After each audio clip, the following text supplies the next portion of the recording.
Look at this incredible scene. A human diver, a mighty blue whale, and two siphonophores stretching far beyond. What looks like ghostly ocean threads can dwarf the largest creature on Earth. Welcome to Wild Encounters. Siphonophores, ocean's colossal superorganisms, where thousands of tiny bodies team up to create nature's ultimate deep-sea giants. Floating in the open ocean are creatures so strange they challenge what we mean by the word animal. At first glance, a siphonophore looks like one long ghostly jellyfish drifting through the water, but that is an illusion. A siphonophore is not a single animal. It is a colony made of thousands of tiny bodies, all clones of each other, all permanently joined together. Each tiny body has a different job. Some help the colony move, some catch prey, some digest food, and some focus only on making the next generation. Together they act like one superorganism, a kind of living train where every car has a specific role that keeps the whole colony alive and hunting in the vast, dark sea. This strange way of living has made siphonophores some of the most successful predators in the open ocean. The secret of the siphonophore is its building blocks called zooids. Everything starts from a single fertilized egg. That egg doesn't grow into one large animal. Instead, it buds off many smaller, multicellular bodies, the zooids. Every zooid is a genetic copy of all the others, but each develops into a specialist.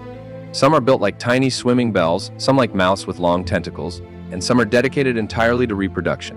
None of these pieces can survive alone. They are physically fused and share the same internal fluids, like organs in a body rather than separate animals in a crowd. You can imagine a top-level sports team where each player can perform only one task: offense, defense, or support, but they are so well coordinated that together they behave as one powerful unit. The siphonophore colony is nature's version of that ultimate team. To understand a siphonophore, it helps to meet some of its main team members. First, there's the gas float, called the pneumatophore. Think of it as a built-in balloon that helps the colony stay at just the right depth and angle. Next are the nectophores, or swimming bells. These look like tiny jellyfish attached to the colony. By squeezing and releasing, they push water backward and drive the entire colony forward like a living row of jet engines. Then there are the feeding polyps, called gastrozoids. Each one has a mouth and a long tentacle lined with stinging cells that grab and paralyze prey, then pull it in to be digested. Some polyps help manage digestion and internal fluids, while others focus only on reproduction, making eggs or sperm. Protective bracts act like shields, giving the more delicate parts of the colony a place to hide when danger approaches. Every specialist has one main job, but together they solve everything the colony needs to do to survive. Not all siphonophores are built the same way. Scientists group them into three main types based on which parts they have and which they have given up. The first group is the cysternecta. These have a large gas float but no swimming bells. They cannot actively swim very much, so they drift at the surface, pushed around by winds and currents. The famous Portuguese man-o'-war belongs to this group. The second group, the physonecta, are more flexible. They have it all: a float for buoyancy, a row of swimming bells for movement, and a long section loaded with feeding and reproductive zooids. The third group, the colossal, have gone the opposite way.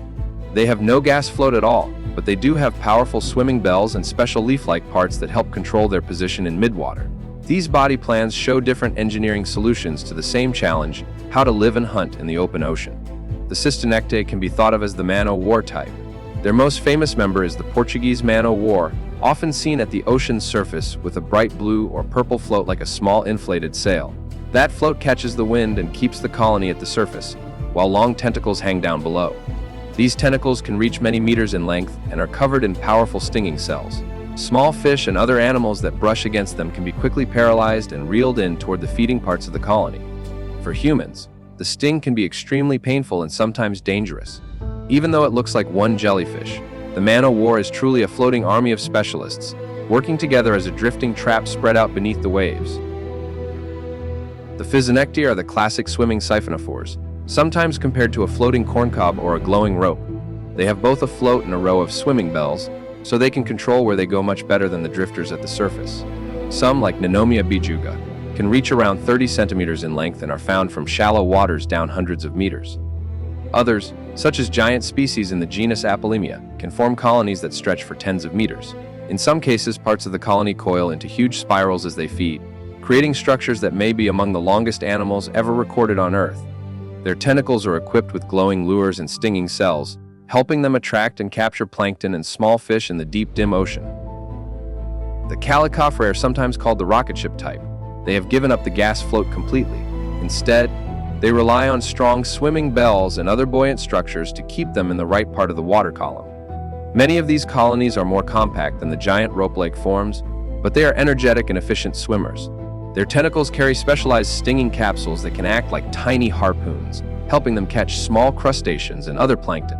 Some species are beautifully transparent, almost invisible except for flashes of color or light from their internal structures.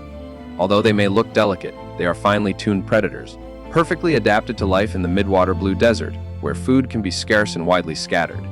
When you put all of this together, the siphonophore becomes one of the most striking examples of cooperation in nature. Each colony begins as a single egg and builds itself into a long chain of specialists, none of which can live alone. The float, the swimming bells, the feeding mouths, the protective shields, and the reproductive units are all separate bodies that have given up their independence for the good of the whole. From the painful sting of the man-o-war at the surface to the ghostly coils of giant deep-sea forms, siphonophores show that an individual does not always mean a single body. In their world, being many and working as one is the key to success. They are, in many ways, the ocean's ultimate team players.